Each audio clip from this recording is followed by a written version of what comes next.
Andrew Weber was a professional soldier who fought in Afghanistan and Iraq. In 2016, he retired as captain.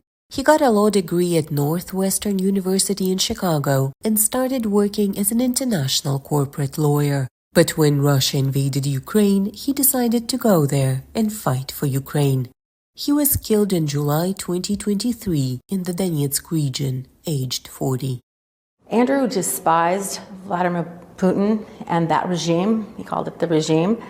And he believed that this invasion was the largest threat to democracy here and abroad, and felt compelled to go.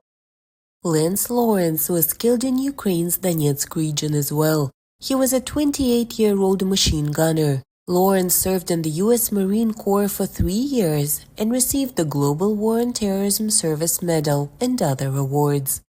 He loved Ukraine. He wanted to be a citizen after the war was over, and he did not want to come home, so. Hundreds of Americans signed up to fight in Ukraine, and at least 30 have been killed, according to the aid group Safe Passage for Ukraine.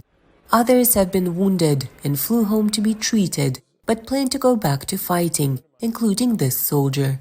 For security reasons, they asked that we don't show his face. In Afghanistan,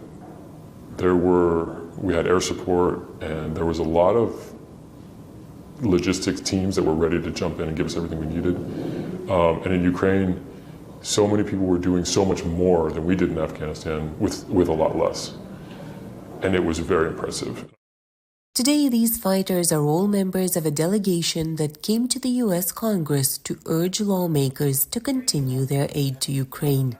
Willow Andrus's son Cooper, a former Marine, was killed fighting in Ukraine in April 2023. If a 24-year-old can see what's going on in Ukraine and decide to make an ultimate sacrifice at the age of 24, what's going on with the rest of the leadership in this country? The delegation's visit to Washington was organized by the charity R.T. Weatherman Foundation.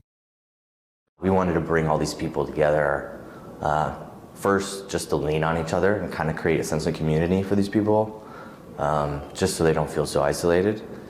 But then second, nobody has brought a delegation to Washington, D.C. that's composed of Americans who served in Ukraine, whether they were wounded or killed. Deputy Director of Operations and military veteran David Brumlett says the foundation has been engaged in evacuating wounded volunteers from Ukraine, as well as the repatriation of the dead. I spent 2022 fighting in the Foreign Legion in Ukraine, in Kharkiv. In September 2022, one of my teammates was wounded. The foundation stepped in at that time to get him to treatment in Poland. And so I was eternally grateful for that. The foundation and the veterans' families were happy to learn the $95 billion aid bill for Ukraine, Israel, and Taiwan was passed in the Senate early on February 13th. But they say they will keep fighting to see it pass in the House of Representatives as well. For Katerina, Lisunova, and Irina Shynkarenko in Washington, Anna Rice, VOA News.